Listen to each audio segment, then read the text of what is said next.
Stranded on an uncharted world. First document. The emergency klaxons screamed through the corridors of the research vessel. Aurora's edge as Captain Sarah Chun fought to keep her ship stable.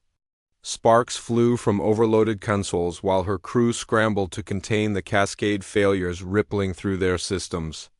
The hyperspace jump had gone catastrophically wrong, tearing them from their planned route to the Kepler research station and hurling them into uncharted space. "Hull breach on Deck 7, shouted Lieutenant Rodriguez from his station, his fingers dancing across holographic displays. "Emergency bulkheads are holding, but we're venting atmosphere fast." Dr. James Park, the expedition's lead xenobiologist, gripped his chair as another violent shudder shook the ship. Through the main view screen, an unknown planet dominated their view, its surface a swirl of blue oceans and green continents. It looked remarkably Earth-like, which should have been encouraging, but right now all Sarah could think about was whether they'd live long enough to reach it. "Engine status?" She barked to her chief engineer. "Primary drive is completely fried," came the grim reply from Chief Petty Officer Williams. "Secondary thrusters are operational, but barely. We've got maybe one controlled descent in us, Captain." Sarah's mind raced through their options. They were light years from any known human settlement. Their faster-than-light drive was scrap metal, and their ship was dying around them.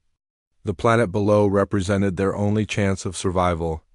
But landing a crippled research vessel on an unknown world was essentially a controlled crash with extra steps. "All hands. Prepare for emergency landing," she announced over the ship's intercom. "Secure all equipment and personnel. This is going to be rough." The descent took 47 agonizing minutes. The Aurora's edge screamed through the planet's atmosphere like a falling star, her heat shields glowing cherry red as they fought to slow their deadly velocity. Sarah watched the altitude readings drop with each passing second. Praying their improvised landing site would be suitable, they hit the surface hard. The impact threw everyone forward against their restraints as the ship carved a deep furrow through what appeared to be a grassy plain. Alarms continued to wail as they slid for nearly a kilometer before finally grinding to a halt, against a low ridge dot in the sudden silence that followed, broken only by the groaning of stressed metal and the hiss of escaping gases.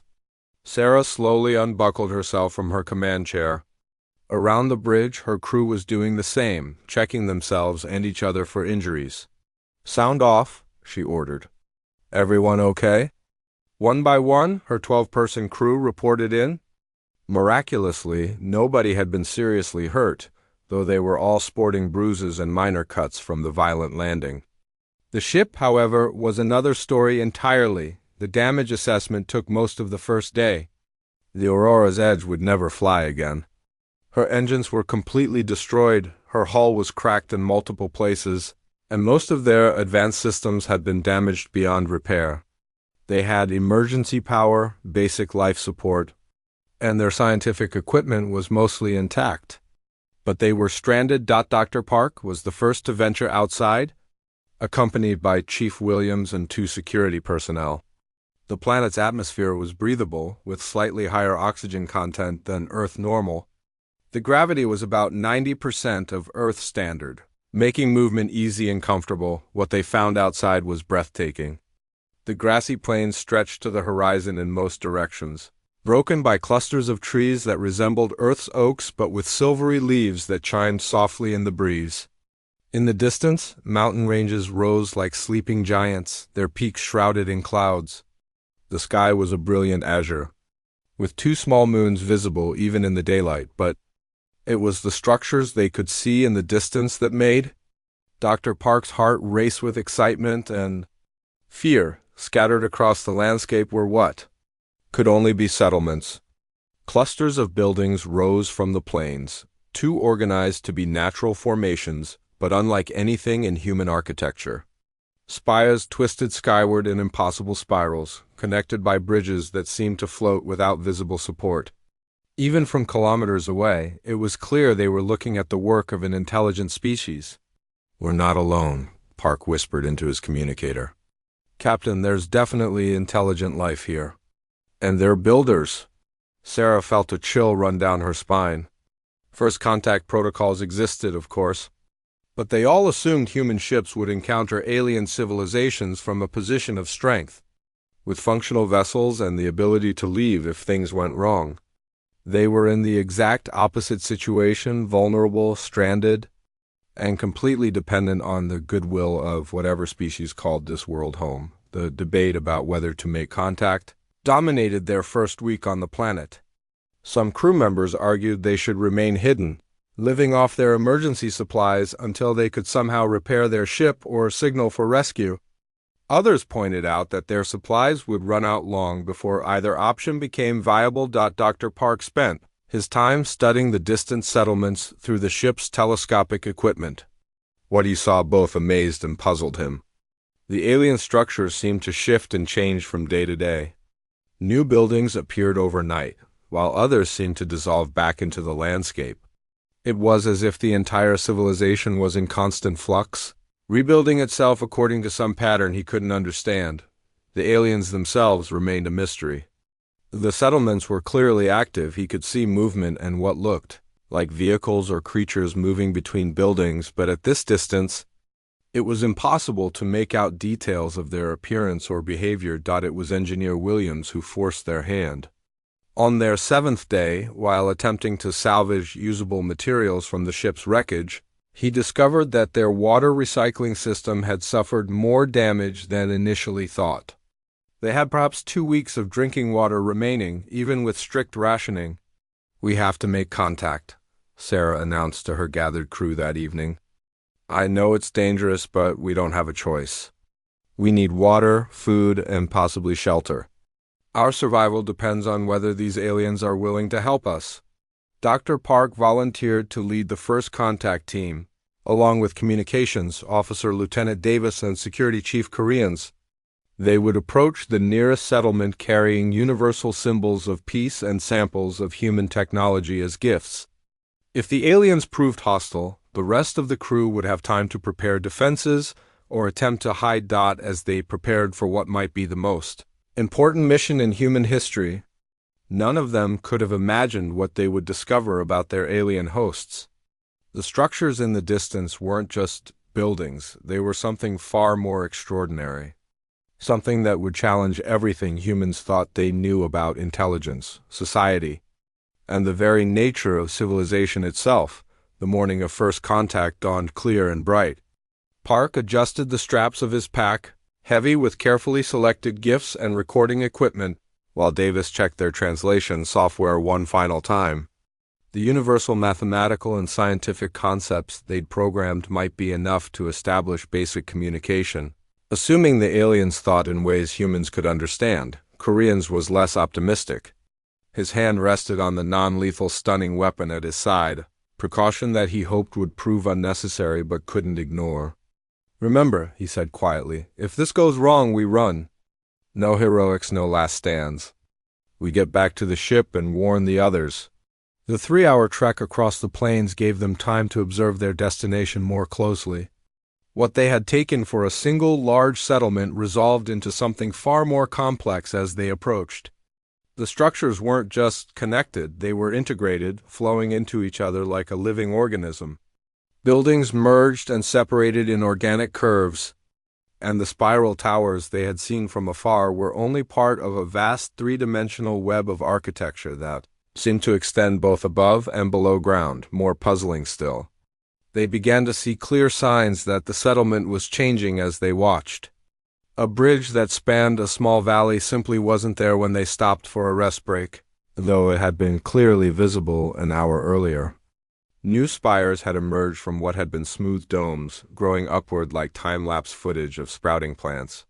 "This is incredible," Davis whispered, her recorder capturing everything. "It's like the entire city is alive." They were still a kilometer away from the settlement's outskirts. When they encountered their first alien, it emerged from what Park had taken to be a small hill, rising up through the ground as if the earth itself was reshaping to allow its passage. For a moment, the three humans stood frozen, their first glimpse of genuine alien intelligence filling them with awe and terror in equal measure. The creature-being person was unlike anything they had imagined. Its body was roughly humanoid but seemed to be composed of the same flowing organic material as the structures around them. Its surface shifted between different textures and colors, sometimes appearing almost metallic, other times taking on the properties of stone or something that looked remarkably like living wood. It stood about 3 meters tall, with limbs that extended and contracted as it moved, and what might have been a head that featured no obvious. Stranded on an Uncharted World second document, the alien guide, who introduced itself with a name that sounded like flowing, water over stone something Park's mind translated as ripple led them through the outskirts of the living city. Up close, the impossible architecture became even more bewildering. What had appeared to be buildings from a distance were revealed to be something far more organic and fluid. The structures breathed. Park could see walls expanding and contracting in slow, rhythmic motions like the sides of some vast lung. Doorways formed as they approached and sealed behind them after they passed. Windows opened to provide views and closed when privacy was needed. The entire settlement seemed to anticipate the needs of its inhabitants. "Your dwellings," Davis said, her voice full of wonder. "They're alive?" Ripple's form shimmered with patterns that Park was beginning to recognize as expressions of emotion or emphasis. "Alive is not quite correct, though not entirely wrong. They are extensions of ourselves, grown from our essence and shaped by our collective will. To us, the distinction between builder and building, between self and shelter, is not as clear as it seems to be for your species." They passed other aliens during their journey deeper into the settlement. Each one was different, their forms ranging from almost humanoid to completely abstract shapes that defied easy description. Some were tall and spindly like living trees, others low and broad like mobile hills. A few seemed to exist as clouds of sparkling particles that somehow maintained coherent shape and purpose. Yet all of them acknowledged the human visitors with what appeared to be friendly curiosity. "How many of you are there?" Park asked as they walked along what might charitably be called a street, though it flowed and curved like a river. "Many few, all one." Ripple's response was accompanied by a cascade of colors across its surface. "Your language lacks the concepts to describe our nature accurately. We are individuals but also collective. Separate but also unified. Each structure you see is both a dwelling for many and an expression of one." Koreans had remained silent during the journey, his soldiers' instincts keeping him alert for potential threats. But the alien settlement seemed genuinely peaceful. Children, or at least smaller versions of the adults, played in spaces that reshaped themselves into playgrounds. Gardens grew in impossible spirals up the sides of towers, tended by beings whose very touch seemed to encourage plant growth. It was when they reached the settlement's center that the true scope of what they were witnessing became clear. Rising from the heart of the community was a structure unlike anything the humans had ever imagined. It was massive, easily the size of a small mountain, but its surface was smooth and unmarked by any visible technology. The entire construct pulsed with internal light that shifted through spectrums of color the human eye could barely process. And around its base, thousands of the aliens worked in perfect coordination. "What is it?" Davis whispered, her recording equipment struggling to capture the structure's shifting luminescence. "It is our gift," Ripple said. And for the first time, its voice carried something that sounded like reverence. "Our offering to the cosmos itself. We call it the memory archive, though again, your words fall short of its true purpose." As they watched, the aliens around the archive's base seemed to be adding to it somehow. They approached the massive structure and simply merged with it, their forms flowing into its surface like drops of water joining a vast ocean. After several minutes, they would separate again, but Park noticed that both the aliens and the archive seemed subtly different after each interaction. "They're sharing something," he realized. "Memories? Knowledge?" "Knowledge, yes, but so much more." Ripple guided them to a raised platform that provided a better view of the ongoing work. Every species that achieves consciousness faces the same ultimate challenge. Individual lives are brief, but collective wisdom must endure. Your species uses primitive methods, marks on surfaces, electromagnetic recordings, digital storage. These methods preserve information, but they cannot preserve understanding, wisdom, or the deeper truths that come from experience. Davis checked her translation software, wondering if something was being lost in communication. You're building some kind of super library? The colors cascading across Ripple's surface suggested amusement. Library implies storage of static information. The archive is living memory. Every thought, every discovery, every moment of insight from every member of our species becomes part of an eternal growing consciousness. When our individual forms fade, our essence remains accessible to future generations. Park felt a chill of understanding.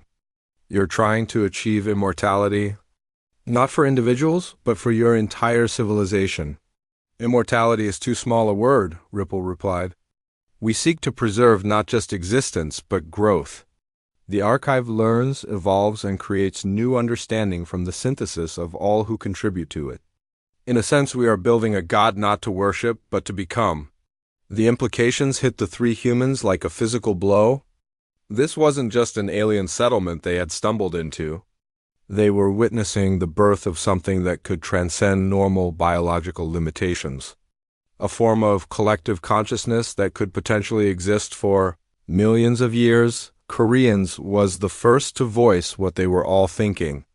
Why are you showing us this? We're just stranded travelers. Ripple's form shifted, and Park realized it was turning to face each of them in turn, studying their reactions. Because your arrival here was predicted. The archive has been growing for 7 of your generations, accumulating the memories and knowledge of our people. As it has grown more complex, it has begun to see patterns that extend beyond our world. Patterns? Davis prompted. Your species is young, but shows remarkable potential. You have begun to reach beyond your birth world, despite the limitations of your individual lifespans. You create art, develop philosophy, and pursue knowledge not just for survival, but for understanding itself. These are the qualities that mark a species ready to contribute to something greater. The alien gestured toward the archive, where the process of memory sharing continued. We have been waiting for representatives of your species to find their way here. The archive predicted that your unique perspective on existence, your fierce individualism, combined with your capacity for cooperation, would add something vital to our collective memory. Park felt his heart racing. You want us to join you? To become part of that thing? The choice is yours, Ripple assured them. We do not compel, but consider what we offer. Your individual knowledge and experiences would become eternal, accessible to countless generations yet to come. And in return, you would gain access to the accumulated wisdom of our entire species. The insights of thousands of years, the memories of every breakthrough and discovery we have ever made. Davis looked back toward where their ship lay broken on the plain. What about the rest of our crew? Are people back on Earth? The archive grows slowly but inevitably. There is time for your species to learn, to develop, to choose its own path. We offer knowledge and friendship to those ready to receive it. For those who are not yet ready, we offer only goodwill and the hope that future generations will be wiser. The 3 humans spent the rest of the day touring the settlement, learning about the alien society and their incredible project. They discovered that the beings called themselves the Confluence, and that their entire civilization had been working toward the archive for centuries. Every aspect of their culture, from their flowing architecture to their collective child-rearing practices, was designed to support the eventual preservation and synthesis of all knowledge. More remarkably, they learned that the archive was already functional, though still growing. Confluence members could access the memories and experiences of any who had contributed to it, creating a society where knowledge was truly universal, and where the wisdom of the past directly guided present decisions. As evening fell, Ripple escorted them back toward the settlement's edge, where they would return to their ship and report to Captain Chun. But before they departed, the alien made an unexpected offer. Your ship cannot be repaired with the materials available on this world, Ripple said. However, the archive contains the memories of many technologies. If your crew is willing to share their knowledge of human science and culture, we would be willing to help you construct a new vessel capable of returning you to your home." Park exchanged glances with his companions. It was an incredible offer, but one that came with obvious strings attached. "What would you want to know about us?" he asked. "Everything," Ripple replied simply. "Your history, your science, your art, your dreams and fears and hopes. The diversity of human thought and experience. In exchange, we would share our knowledge of faster-than-light travel, of energy manipulation, of materials your science has not yet discovered." Koreans frowned. "And if we don't want to share everything? If some knowledge is too dangerous or too personal? Then you share what you can, and we help as much as we are able. The archive values free choice above all. Forced knowledge is corrupted knowledge." As they walked back across the darkening plains toward their crippled ship, the three humans grappled with the magnitude of what they had discovered. The Confluence wasn't just an alien civilization, they were stranded on an uncharted world. Third document. Captain Sarah Chun listened in stunned silence as Dr. Park finished his report.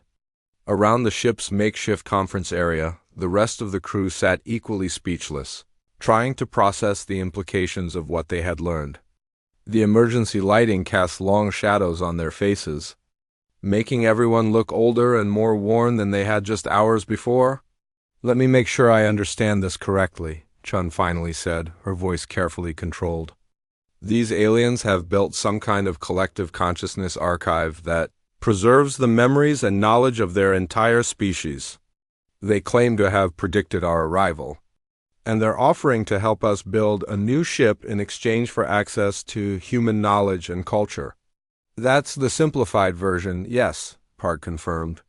He activated the holographic display showing the recordings Davis had made of the archive and the Confluence settlement. "But Captain, what we witnessed today isn't just advanced technology. It's a completely different approach to existence itself. They've solved the fundamental problem of mortality not for individuals, but for their civilization as a whole?" Engineer Williams leaned forward, his practical mind already working through the implications. "What kind of ship are they talking about building? Because if they're offering technology beyond our current capabilities, we need to consider whether we can even operate it safely." The alien Ripple suggested they have knowledge of faster-than-light travel that's more advanced than our hyperspace drives, Davis reported, but they were vague about details. "I got the impression that the actual technology would depend on what we're willing to share with them." Security Chief Koreans crossed his arms, his expression skeptical. "This feels like a deal with the devil to me. They want our knowledge in exchange for helping us, but once they have it, what's to stop them from using it against humanity? We'd be giving potential enemies a complete intelligence briefing on our entire species." "But are they enemies?" asked Dr. Martinez, the team's anthropologist. "Everything Park described suggests a peaceful, cooperative society. They're offering to share their knowledge, too." "They're offering to share some of their knowledge?" Koreans corrected. "We don't know what they're holding back. And this archive thing troubles me. What happens to individuality in a collective consciousness? What happens to human nature?" The debate continued for hours, with the crew split between those who saw the Confluence as humanity's greatest opportunity, and those who viewed them as its greatest threat. Chun found herself caught in the middle, weighing the immediate need for survival against the long-term implications for human independence. It was young Lieutenant Rodriguez who asked the question that cut to the heart of the matter. "Captain, what if we don't have a choice? Our water recycler is failing, our food supplies are limited, and we're stranded light years from any human settlement. Even if we don't trust these aliens completely, can we afford not to work with them?" Before Chen could answer, an alert chimed from their external sensors. Through the view screen, they could see lights approaching across the darkened plains, not the harsh white of human technology, but the flowing, organic luminescence they had seen at the Confluence settlement. "They're coming to us," Park observed. "Ripple said they would give us time to decide, but maybe they're more eager than they let on." Chun moved to the communications station. All crew, prepare for possible contact. Non-essential personnel should remain in secure sections. Dr. Park, since you've already established communication, you'll take the lead. The delegation that arrived at their ship consisted of Ripple and two other Confluence members. Unlike the previous encounter, these aliens made no attempt to reshape themselves into more human-like forms. They remained in their natural state, flowing, impossible beings of living architecture and organic technology. "We come with an offering," Ripple announced as they approached the ship's main airlock. "A gesture of good faith to demonstrate our intentions." What they brought defied easy description. It appeared to be a small section of the same material that comprised their city, about the size of a briefcase but clearly alive in some fundamental way. Its surface rippled with patterns of light and color that seemed to respond to the presence of the humans. "A fragment of the archive?" Park asked. How would you say?" "A preview," Ripple confirmed. "This contains the memories of our early contact with another species, one that faced a similar choice to yours many cycles ago. It may help you understand what we offer and what we ask." Dr. Martinez stepped forward, her scientific curiosity overcoming her caution. "How do we access these memories?" "Physical contact will suffice. The fragment will share its knowledge with any conscious being willing to receive it. But be warned, what you experience will be real to you, as real as your own memories. Some find the sensation ... overwhelming." Joan felt the weight of command pressing down on her. Every decision they made here could have consequences far beyond their small crew. But they needed information to make informed choices, and this might be their best opportunity to truly understand what the Confluence was offering. "I'll do it," she decided. "If we're going to make a decision about working with you, I need to understand exactly what that means." The fragment felt warm and strangely comforting when Chun placed her hands on its surface. For a moment, nothing happened. Then the world around her dissolved, replaced by a cascade of alien memories that flooded her. Consciousness like a dam bursting, she found herself experiencing the memories of a Confluence individual from centuries in the past. She felt their excitement and fear as their society made first contact with a species called the Seekers, beings of crystalline intelligence who lived in the vacuum of space around their star. Like humans, the Seekers were individuals who prized their independence and autonomy. Like humans, they were initially suspicious of the Confluence's offer to share knowledge and memory. Chun lived through years of careful negotiation and cultural exchange as the two species learned to understand each other. She felt the Seekers' wonder as they accessed the archive for the first time and experienced the accumulated wisdom of an entire civilization. She shared their excitement as they contributed their own unique perspectives on existence. Their understanding of energy manipulation and stellar engineering enriching the collective knowledge base, but most importantly, she experienced what happened to the Seekers' individual consciousness when they chose to contribute to the archive. They didn't disappear or get absorbed into a collective mind. Instead, they became more themselves than ever before. Their individual perspectives enhanced and strengthened by access to the wisdom of others. When the memory fragment released her, Chun staggered backward, her mind reeling from the intensity of the experience. The other humans caught her arms, steadying her as she struggled to process what she had witnessed. "What did you see?" Park asked urgently. "Cooperation," Chun said slowly, her voice filled with wonder. "True cooperation between species, each contributing their strengths while maintaining their identity. The Seekers didn't lose themselves in the archive, they became the best possible versions of themselves." She looked up at Ripple, whose form was shifting through patterns that suggested patient attention. "The Seekers? Where are they now?" "They thrive beyond the physical constraints that once limited them," Ripple replied. "Their consciousness exists within the archive, but they also maintain individual colonies throughout this region of the galaxy. They have become builders of worlds, shapers of stars. Their partnership with us has allowed both our species to transcend limitations that would have remained insurmountable alone." William stepped forward, his engineer's mind focused on practical concerns. What would this partnership look like for us? Specifically, what would you need from humanity, and what would you provide in return? From humanity, we would ask for your unique perspective on existence. Your species approaches problems through conflict and resolution, through individual achievement and collective aspirations. You create beauty from chaos and find meaning in struggle. These perspectives would add new dimensions to the archive's understanding. Ripple gestured toward the broken ship around them. In exchange, we offer knowledge that could transform your species. Technologies for healing, for creating, for traveling between stars without the limitations of your current methods. More importantly, we offer membership in a community of conscious beings working together to preserve knowledge and wisdom for all eternity. Dr. Martinez raised a critical question. What about Earth? What about the rest of humanity? We can't speak for our entire species. We would ask only that you serve as ambassadors, sharing what you learn with your people and allowing them to make their own choices. The archive grows through willing participation, never through coercion. If humanity chooses isolation, we will respect that choice. If they choose partnership, we will welcome them. The hours that followed were filled with intense discussion among the crew. Some remained skeptical, worried about the loss of human autonomy and the potential dangers of sharing too much knowledge with an alien species. Others were convinced that the confluence represented humanity's best hope for transcending the limitations of their biological existence.